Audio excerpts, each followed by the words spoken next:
Welcome to Short Times, the channel for all your movie needs. Today, we're taking a look at the hit film Ford v Ferrari, a true story about the world of competitive car racing in the 1960s. The movie follows the story of American car designer Carroll Shelby and driver Ken Miles as they take on the dominant Ferrari racing team with the help of the Ford Motor Company. Carroll Shelby, played by Matt Damon in the film, is a professional race car driver who is forced to retire early due to a heart condition.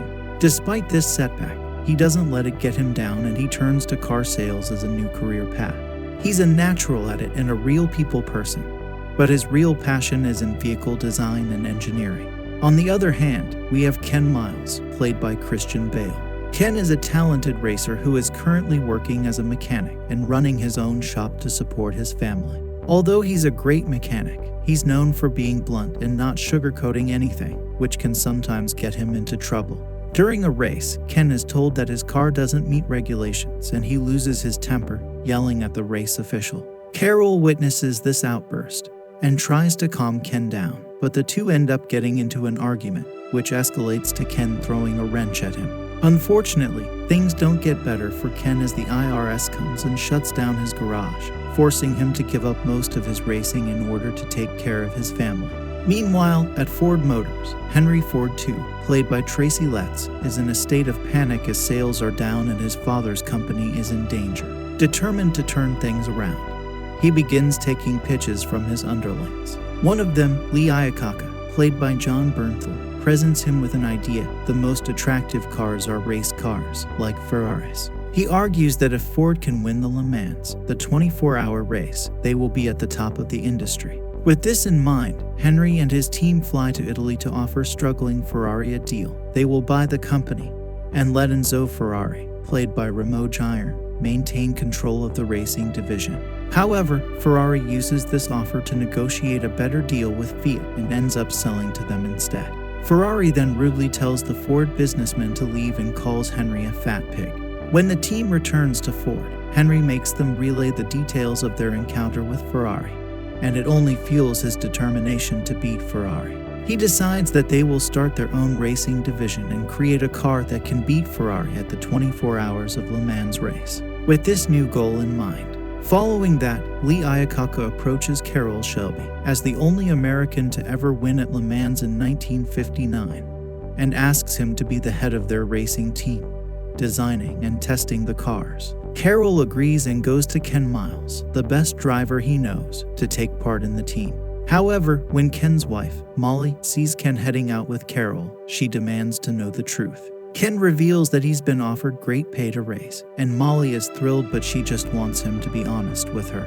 The team begins working on the car for their first big race. Shelby and Miles were the team behind the creation of the Ford GT40 MKI prototype, which was built in the UK and developed at Los Angeles International Airport. During the launch of a new Ford Mustang model, Miles expressed a harsh opinion of the vehicle to Ford Senior Vice President Leo Beebe as a result of Beebe's refusal to let Miles' son, Peter, interact with the car. This led to a contentious relationship between the two. As 1965 to 24 hours of Le Mans approaches, Ford Vice President Leo Beebe approaches Carroll and tells him that Ken's unpredictable and rakish behavior does not align with the Ford brand and he can't be trusted to press and represent Ford well. As a result, he can't be their driver. Carroll fights for Ken, but is eventually forced to tell him that he won't be racing. Ken is furious and devastated by the news. When Ford loses the race, Henry Ford questions Shelby about why he should not dismiss him from the project. Shelby explained that despite the GT40's reliability issues, it had instilled fear in Enzo Ferrari by reaching a high speed of 218 miles per hour on the Mulsanne Straight before breaking down. He argued that a racing car cannot be designed by committee, and that the GT40's speed was an indication of its potential. Ford decided to give Shelby a chance to continue the project and ordered him to report directly to him. Shelby goes to Ken's house and apologizes and asks him to come back, but the two end up getting into a physical fight on his front lawn. They finally give up, exhausted, and Molly brings them some cold sodas to cool off. Ken rejoins the team, and they work tirelessly to perfect the car for the next race. During testing of the GT40 MK2, the team encountered a recurring issue with brake fade, which led to a crash and fire.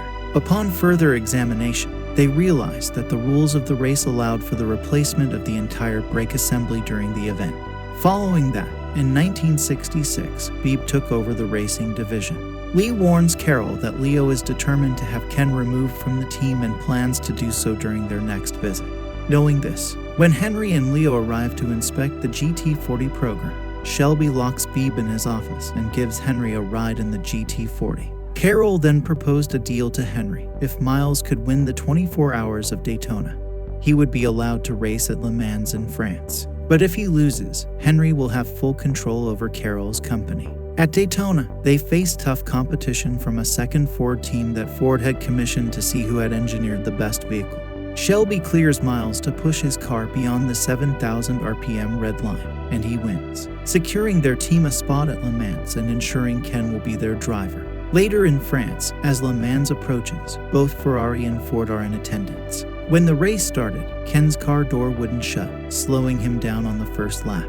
The car they had designed was able to accelerate to high speeds, but it burned out the brakes, so they had to change out the brakes deep into the race. The Ferrari team is furious, claiming this is a violation of the rules, but Carroll points out that the rulebook states they are allowed to change parts, and it doesn't specify which ones. Eventually, Ferrari's car spins out and crashes, leaving Ken in first place. Molly and Peter watch on TV as Ken completes his much-desired perfect leg. Leo, who had been trying to bypass Carroll and mess with their strategy, goes to Henry and suggests that the best image for Ford would be to have all three of their cars cross the finish line together. Henry agrees, and Leo gives Carroll the order, but he refuses. Carroll tells Ken the instruction, but he tells him it's his race and he will stand behind him no matter what. At first, Ken speeds to the victory, but he eventually relents and slows down, allowing the other drivers to catch up and cross the finish line together. Everyone celebrates Ken's win, but a technicality. He started behind another car, puts him in second place, not first. Shelby is furious. Miles accepts the defeat gracefully, telling Shelby, "You promised me the drive, not the victory." Enzo Ferrari, observing from the stands, respectfully tips his hat to Miles' efforts on the track. As they walk off together, Miles assures Shelby that they will come out victorious at Le Mans in the future. Tragically, Ken passes away during a training session at the racetrack. Carroll visits Ken's family home and hands Peter the wrench Ken had thrown at him. Despite his own struggles, he gets into his car and drives off into the distance. The postscript notes that Carroll's team went on to claim victory at Le Mans for 4 consecutive years, and Ken was honored posthumously in the Motorsports Hall of Fame of America in 2001. This movie is a thrilling ride from start to finish, with incredible performance, stunning car racing scenes, and a compelling story that will keep you on the edge of your seat. It's a must-see for any car enthusiast or fan of high-stakes drama. Thanks for tuning into Short Times, and don't forget to subscribe for more movie recaps and recommendations. See you next time.